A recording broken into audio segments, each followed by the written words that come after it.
Es impresionante porque estamos viviendo una época donde la iglesia, estamos viendo un sistema piramidal que gobernó durante décadas, ¿no?, de empoderamiento cayéndose, ¿no? Porque era inevitable, esto era una cuestión de tiempo, porque todo lo que está sobre la línea va a caer.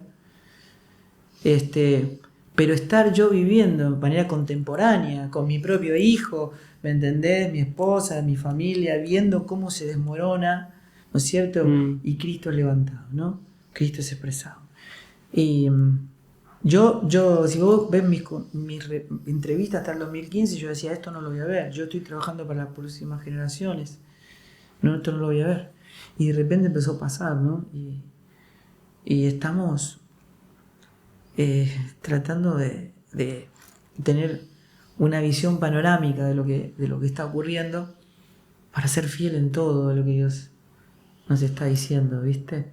Y ¿Crees que lo que pasó con la pandemia y demás pudo haber acelerado este proceso? 20 años. Así de una. O sea, tremendo. Porque yo tengo la misma sensación que vos, pero lo empecé a notar post pandemia. Este desmoronamiento que vos decís. Sí. ¿Y por qué lo decís?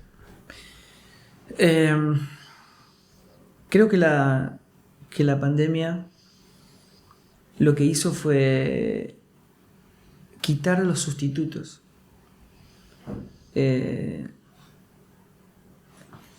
Vos podés decirle a todo el mundo, ¿no es cierto?, que el que come del pan de vida queda saciado para siempre y que no vuelve a tener hambre. Porque este es el evangelio que nosotros creemos. Pero si yo, por ejemplo, muestro mi satisfacción, ¿no es cierto?, no, porque me está pasando esto, me está pasando lo otro, ¿no? Y en la iglesia no se puede, además, bueno, me sacaron de este ministerio, o este no me saludó, o, ¿no es cierto? Lo que estoy demostrando, que ¿Tenés hambre? tengo hambre. Además de Cristo necesito otras cosas, ¿no es cierto? Las reuniones, los ministerios, el servicio, las actividades se pueden convertir en un mortal sustituto. Eso no es Cristo. O sea, no es Dios. O sea, yo soy arquitecto, podés visitar mis obras, pero no soy yo. La obra de Dios no es Dios. Cerraron las iglesias. No, la iglesia no se cerró. Cerraron los auditorios, pero la iglesia nunca se cerró. ¿No es cierto? Pero sí nos sacó los sustitutos, ¿no? Sí. Ya no estabas vos en ese rol de que sos el líder, de que sos esto, ¿no? Y de esa o sea, estabas vos en tu casa y Dios. Exacto. ¿Y qué pasó con la vuelta? O sea, la evaluación del mundo latinoamericano fue que el 65% de los congregantes no volvió. Es un montón. Más de la mitad. Es una locura. 65% de los congregantes no volvieron a congregar. O sea, vos ahí podés ver, digamos, ¿no?, que cuando vos predicás un evangelio que no te hace pasar por la cruz, o sea, una persona que nace de nuevo, de ninguna manera se va. No hay manera. O sea, lo que dice Pablo, el que comió el pan de vida no se va jamás. Si alguien se va, es para demostrar que estuvo entre nosotros sin ser de nosotros. Si hubiese sido de nosotros, jamás hubiese sido de nosotros. O sea, vos a una persona que nació de nuevo no lo tenés que mandar a obedecer. Muere por obedecer. Porque lo vio el tesoro, no quiere otra cosa y no quiere comer otro alimento. Pero cuando Cristo no es suficiente, cuando no, el tesoro no ha sido manifestado en mi vida, yo estoy buscando todo el tiempo sustituto. Entonces, cuando la pandemia sacó su sustituto, fue lo que quedó. Yo creo que fue una poda. Y que la poda logró que el árbol salga, aunque viste, vos veías un árbol frondoso, claro, ahora lo veías todo chiquitito, pero más fuerte. Ahora salió, ¿viste? Y ahora se está viendo, y yo creo que sin ninguna duda todo lo que ocurre es porque Dios lo permite y porque Dios en todo su obrar lo que quiere es traernos a Él, ¿no? Que todos sean salvos. Fue una poda precisamente para que los que realmente eran de Él sean vistos, ¿no? O sea, se ha visto su Hijo en ellos, ¿no? Por ahí nada que ver la pregunta que te voy a hacer ahora, media filosófica, pero me surgió mientras te escuchaba, ¿no? Varias veces mientras conversamos hablabas de esto, ¿no? De que el mañana va a ser mejor con Jesús. O sea, no sé cómo será, pero va a ser hermoso. Y esta cuestión de que lo que sucede es porque Él lo permite y Él lo quiere, ¿no? Y a su vez hay como, no sé, ¿cómo entra en esa línea tuya, no sé, ciertas injusticias, ¿no? Y las quejas y las protestas. O sea, viste que a veces hay como una tensión interna entre nosotros de, deberíamos oponernos a esto, deberíamos protestar a esto, no, deberíamos dejarlo porque Dios lo está permitiendo. No sé si tiene sentido. Por ahí es como demasiado rebuscado, pero me interesa como entender cómo lo ves vos. Bueno, yo hoy creo que la mayor dificultad que tiene la iglesia hoy es la medida de conocimiento que tiene de la persona de Cristo. El apóstol Pablo dice esto: el hombre natural no ve las cosas del Espíritu, no las ve, no oye, no entiende, no percibe las cosas del Espíritu. El hombre natural está destituido de la gloria de Dios, es sustancia. ¿Qué quiere decir que es sustancia? Tiene un ADN que define el ser. Así como Cristo es la verdad, porque la verdad no es un hecho verídico. O sea, nosotros decimos, no, la verdad es esta. No, la verdad es una persona. Cristo es la sustancia del Dios invisible. Vos lo ves a Él y ves al Padre. El Espíritu te revela al Hijo, el Hijo te revela al Padre. Él dijo, si me viste a mí, viste al Padre. ¿No es cierto? Es lo que define el ser. Entonces, si Cristo es la verdad, Adán es la mentira. Cuando vos ves la Escritura, siempre se expresa sobre el hombre natural, en estado adámico, en forma de sustantivo, no en forma de adjetivo. Él no dice, está oscuro, lidiando con la oscuridad, dice, no, es oscuridad. No dice que está enemistado con Dios, dice, es enemistad con Dios. O sea que la diferencia que hay entre el pecado y el pecador es que son la misma cosa. El hombre es sustancia. Está constituido en el pecado. Él lo que reproduce es lo que es. Pecado. Exacto. Es la consecuencia del árbol que comió. El árbol que comió es el árbol del conocimiento del bien y del mal. Por lo tanto, todo lo que está en Adán se expresa en gente buena y gente mala. Porque está el bien y está el mal. El mundo está lleno de gente buena y gente mala, pero muerta. Porque está en Adán. Todo lo que está en Adán, por más bueno que sea, Pablo lo explica de millones de maneras, ¿no? En 1 Corintios dice, aunque des todos tus bienes, aunque incluso entregues tu cuerpo para ser quemado, si no está la sustancia de Dios en vos, el amor es nada, es absolutamente nada. Y el Señor dice en Mateo 7, el día que estemos cara a cara, lo único que va a contar es si son conocidos por Dios. ¿No? Entonces dice, muchos van a decir Señor, Señor, o sea, predican, son pastores, predicadores, evangelistas, maestros, ¿no es cierto? Otros dicen, profetizamos, ve, ahí hay profetas, otros dicen, echamos fuera demonios, hicimos muchos milagros, o sea, hay gente... Y el Señor dice, nunca los conocí. El Padre no conoce nada que lo que no está en su Hijo. ¿Sabes cuántos hijos tiene Dios? No solo. Uno. Por eso y es con el único que habla, es con el único que se relaciona. Dios no nos habla a nosotros, Dios le habla solamente a su Hijo. Por eso la única posibilidad que ofrece el Evangelio es incluirnos en el Hijo. Nos coloca en el Hijo. Claro. Y su experiencia es nuestra experiencia. ¿Qué quiere decir? Cuando Cristo murió, nosotros estábamos ahí.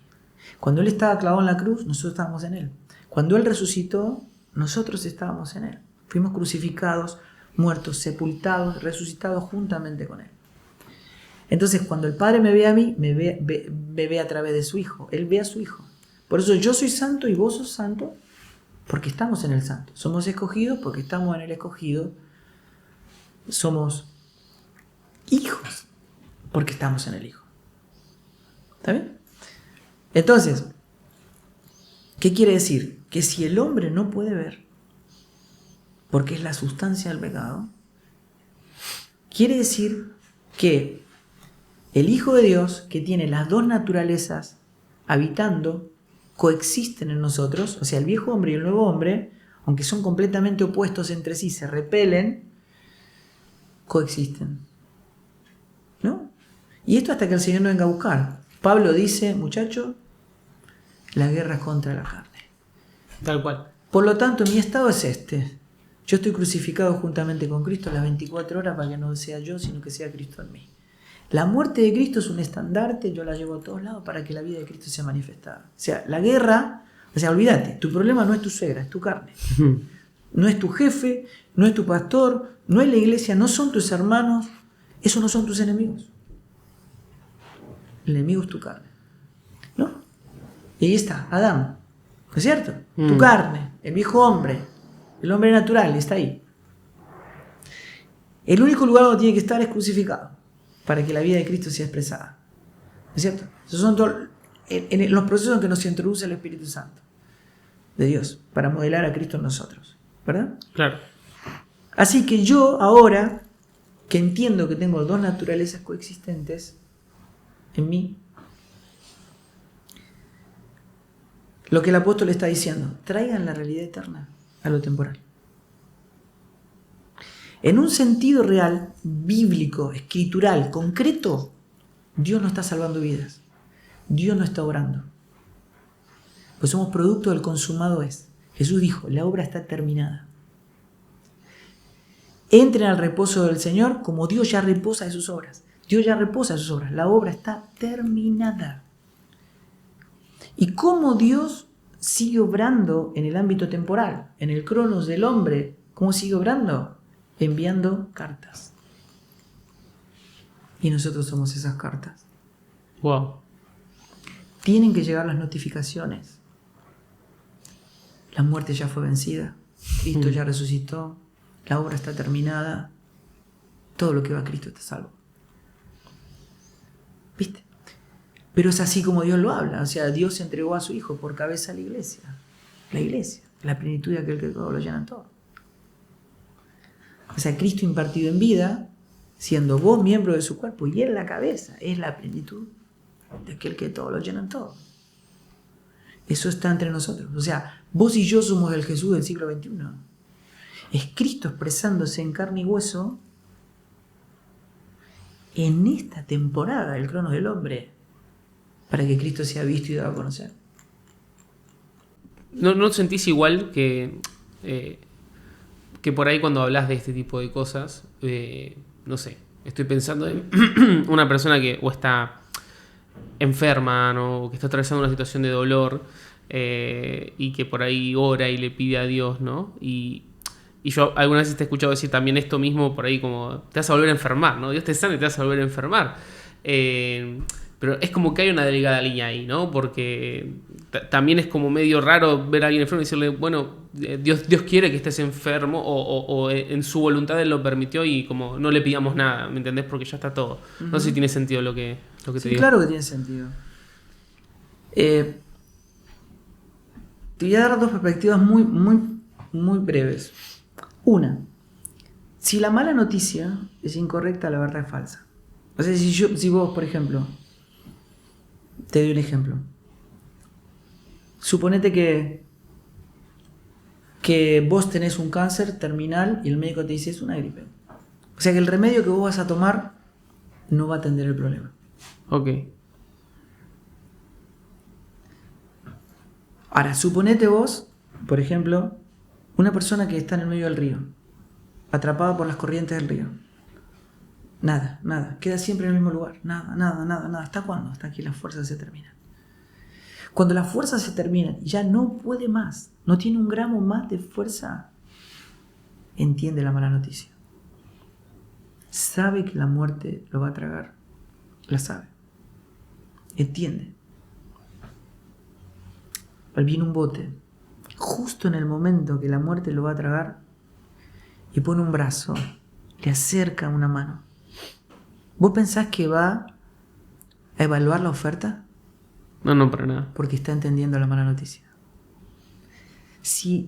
Vos imagínate si el que está arriba del bote Le dice, ¿quisieras un mejor trabajo? Ujú. ¿Quisieras que te regale un Como- auto?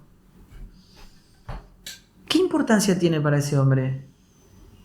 Ninguna, porque está entendiendo la verdadera mala noticia. Si nosotros creemos que el Evangelio vino para mejorar nuestra vida temporal, nunca entendimos el Evangelio. Estamos yendo al líder equivocado. Eso puede ser una añadidura, pero es irrelevante para la buena noticia del Evangelio. Hay algo, la gente confunde lo espiritual con lo sobrenatural. Y lo sobrenatural no es espiritual. Lo espiritual es eterno. Es Cristo. Es Dios. Cuando algo eterno, espiritual, toca lo natural, produce algo que está por encima de lo natural, algo que está sobre lo natural. Pero lo sobrenatural sigue teniendo la misma sustancia, es natural. ¿Qué quiere decir? Tiene fecha de vencimiento. Claro. Dios te sana, te va a morir igual. Y si nosotros no entendemos esto, como digo siempre, vamos a seguir mandando gente sana, próspera, con la panza llena al infierno. ¿Por qué? Porque si vos observás los 10 leprosos que el Señor sanó, uno solo se salvó. Los demás se fueron al infierno sin lepra. Ujú. ¿Verdad? En una vida que es fugaz. Pero Dios no vino a darnos una vida fácil. Vino a darnos vida eterna. Si en lo concedido, que es Cristo en nosotros, y en Él todas las cosas, incluye una sanidad corporal, glorioso. De hecho, el Señor dice, oren, pero oren conforme a su voluntad. Porque el tesoro de infinito valor es Él, es su voluntad, que es agradable y que es perfecta. ¿Verdad? O sea, lo que el Señor le está diciendo a Pablo, Pablo le dice, el Señor permitió que un mensajero de Satanás me bofetee. ¿No? El Señor. Él lo dice. Fue el Señor. Ahora, yo se lo pedí 3 veces. Y cuando uno ve eso, está viendo a Dios tratando con el orgullo de Pablo. De Pablo. A 1 metro encontrarse con el Señor. Porque estaba para ser decapitado. Y el Señor le dice, no, la enfermedad es lo mejor que te está pasando. En este momento es para tu bien, es para que la grandeza de las revelaciones no te enaltezca. Para que vos entiendas que vos no hiciste nada, fue todo gracia, todo lo hice yo, vos no hiciste nada. Para que vos no pierdas tu lugar y no pierdas de vista a mí. ¿Quién soy yo? ¿Quién sos vos? ¿Y quién soy yo en ti? Esto es lo que te conviene. Entonces, cuando yo entiendo el propósito eterno de Dios para mi vida, me doy cuenta que a todos los que le aman, a los que conforme a su propósito son llamados, todas las cosas, incluso falta de trabajo, incluso alguna enfermedad, opera para bien. Y yo quiero orar para que Dios produzca un milagro, por supuesto, háganlo y háganlo con fe, porque no hay nada imposible para Dios. Y porque Dios nos dijo, yo quiero escuchar sus peticiones, quiero escuchar sus oraciones, pero Dios tiene planos, o sea, no hace nada conforme a plano. Dios tiene un propósito y no es un propósito para mí, es su propósito y nos creó para su propósito. Entonces Dios va a hacer lo que Él tiene que hacer porque Él es el supremo bien. Entonces dice, cuando ustedes oren conforme a su voluntad. Porque ese es nuestro tesoro. Me parece muy flashero, ¿no? Esto que también dijiste, que el propósito, ¿no? De que el propósito es Él. El propósito es dar a conocer a Jesús y que no es que vos tenés un propósito y yo otro, sino que todo es lo mismo. Pero no quiero no hacer como esto porque si por ahí se clipea y todo, por ahí queda como que estás diciendo esto desde un lugar como... ¿cómo es la palabra? Como poco empático, porque viste como que hablas así y vos atravesás un montón de episodios de dolor. Muchísimos. Pero Dios fue precioso en todo. O sea, yo no puedo resolver en el ámbito natural lo que me pasó, las cosas que me pasaron, ¿no? O sea, perder un hijo en el ámbito natural tal vez sea el dolor más grande que una persona puede pasar en este mundo, ¿no? Sin embargo, ese proceso fue tan doloroso como precioso en mi vida. Fue de un valor insustituible, ¿no? Y de poder entender, yo me acuerdo que el último ajuste que Dios hizo en mi vida con respecto al luto, ¿no? El luto es algo completamente necesario en la vida del ser humano, ¿no? Porque son los procesos del dolor, ¿no? El dolor tiene un proceso. Sí. Fue el Señor diciéndome, ¿vos por qué estás sufriendo? ¿Por Él o por vos? Porque si es por Él, Él cumplió todo su propósito, todo mi propósito. Y no puede estar mejor. Está disfrutando y deleitándose en mi gloria. Si es por vos, eso no es amor. Wow.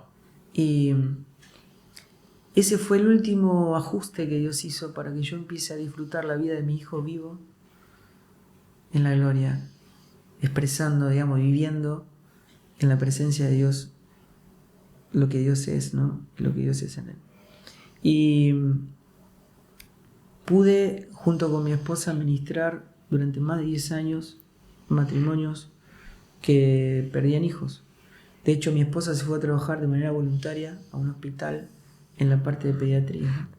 Porque necesitamos expresar con gratitud y completamente sanos una realidad eterna, ¿no? Que Él es mejor que la vida, que Dios no nos vino a darnos una vida mejor en este mundo, sino vida eterna, ¿no? Y que la vida está en el Hijo, ¿no? Entonces, cuando nosotros hablamos de esto, sabemos que estamos hablando de algo que no está en el plano natural, que no puede ser expresado. Vos decís, el Hijo de Dios, cuando alguien se muere, alguien muy querido se muere, ¿qué tiene que pasar con el cristiano? ¿Ponerse triste o ponerse alegre? La respuesta bíblica exacta es ambas cosas. Es como entristecido, mas siempre gozosos. Hay tristezas, pero hay un gozo dominante, porque el gozo es Cristo. Es el fruto de su carácter en mí. Amor, gozo, paz, paciencia, ¿verdad? Es el fruto de Cristo en mí, domina, gobierna sobre los sentidos, ¿no? Es como entristecido, mas siempre gozosos. Cuando vos el luto lo cursás, tiene un ciclo. Pero si vos el luto lo retenés, pasan 40 años como si te hubiese pasado ayer. Real. Yo recuerdo, generalmente el luto es un año, ¿no? Porque es la primera semana, el primer mes, el primer cumpleaños, la primera fiesta, va cursando un ciclo, ¿eh? Pero me acuerdo como si fuera hoy. Yo podía ver por fe lo que el hombre natural no puede ver. Tenía convicción, certeza de lo que el hombre natural no puede ver, ¿no? Y expresé esa realidad. Aunque yo no lo sentía en ese momento, ¿no es cierto? Tal cual. Pero yo tenía que convertirme en lo que Dios decía que yo soy en Él. Y entonces nunca dejé de amar, glorificar y servir a Dios en todo, ¿no? Pero había una angustia, una cosa acá en la boca del estómago con la cual yo me levantaba y me acostaba cada día. Y era tan notable como si estuviera cargando algo. Era parte de mi cuerpo, parte de mi ser, digamos, ¿no?